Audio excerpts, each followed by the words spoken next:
नागपुर के सांसद और केंद्रीय मंत्री नितिन गडकरी यूं तो देश भर में तेज गति के काम के लिए जाने जाते हैं, लेकिन उनका एक अंदाज और भी है और वो है बेझिझक अपनी बातों को कह देने का।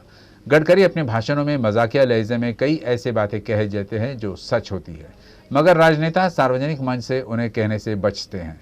नागपुर में सड़क सुरक्षा अभियान के तहत आयोजित कार्यक्रम में अपने भाषण के दौरान विनोदी अंदाज में कई ऐसे बातें कही जिससे सभागृह ठहाकों से गूंज उठा।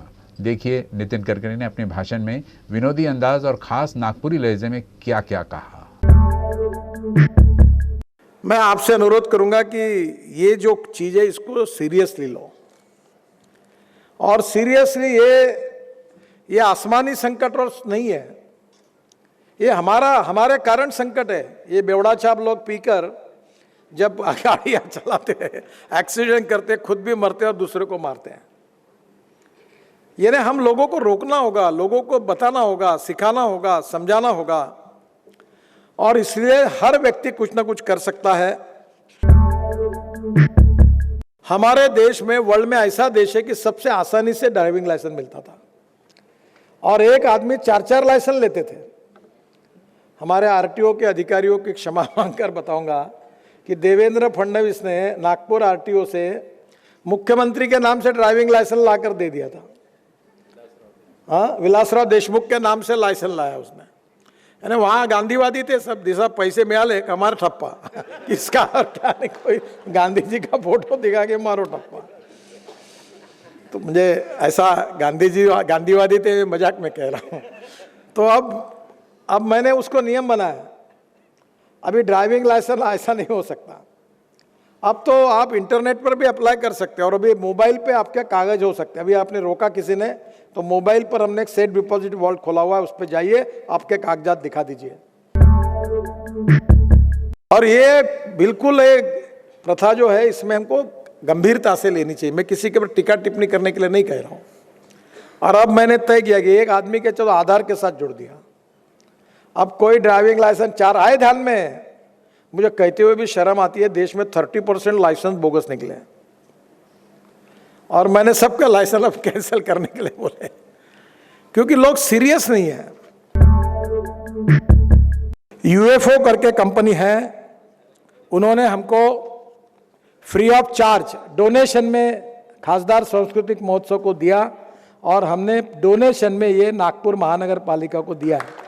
इसका मालिक अब नागपुर महानगर पालिका होगी। केवल खासदार सांस्कृतिक महोत्सव की तरफ इसका मेंटेनेंस वगैरह देखो, नहीं तो महानगर पालिका में चलती गाड़ी भी बंगार में चली जाती है कहीं। तो आप ध्यान में रखो कि ये इसका ठीक इस्तेमाल हो। तो दयाशंकर जी और बाकी लोग उसमें देखेंगे। हाँ, मैं स्टूडेंट लीडर था यूनिवर्सिटी का और किसी के पास स्कूटर नहीं रहती थी। शायद दयाशंकर जी को याद है कि नहीं मालूम नहीं मुझे। एक हरी रेड्डी करके हमारे यहाँ एग्रीकल्चर कॉलेज में था, उसने पहली बार एक विजय सुपर स्कूटर ली थी। वो AK गांधी के पास उसकी एजेंसी थी और धनतोली में हमारा कार्यालय था। तो अनिल सोले को याद होगा। तो मैं उस समय स्टूडेंट यूनिवर्सिटी का चुनाव लड़ रहा था। अब पैसे नहीं, ना गाड़ी हायर करने के लिए पैसे, ना डीजल डालने के लिए पैसे। चिवड़ा खाते थे, आलू बुंडा खाते थे और घूमते थे, क्योंकि कोई हमारी हालत, आज तो सैल्यूट मारते पुलिस वाले, तब हमको कैसे डालते थे क्योंकि हम आंदोलन करते थे।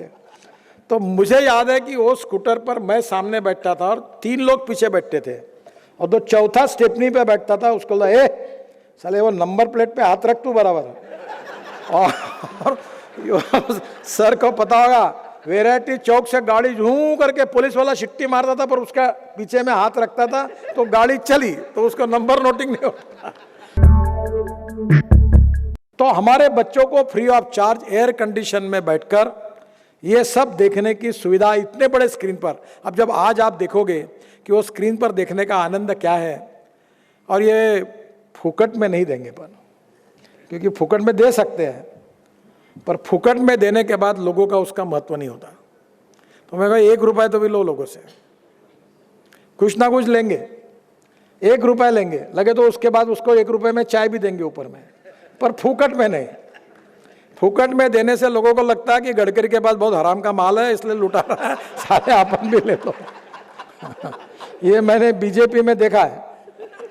कि ये पैसे मिलते थे चुनाव में, इधर उधर भीख मांगते हुए लाते, कर्जा निकाल के लाते, सन वहाँ आ गए पैसे, लगाओ साले, चलो धाबे पे रात को। तो ये लफड़ा लोचा फुकट का नहीं।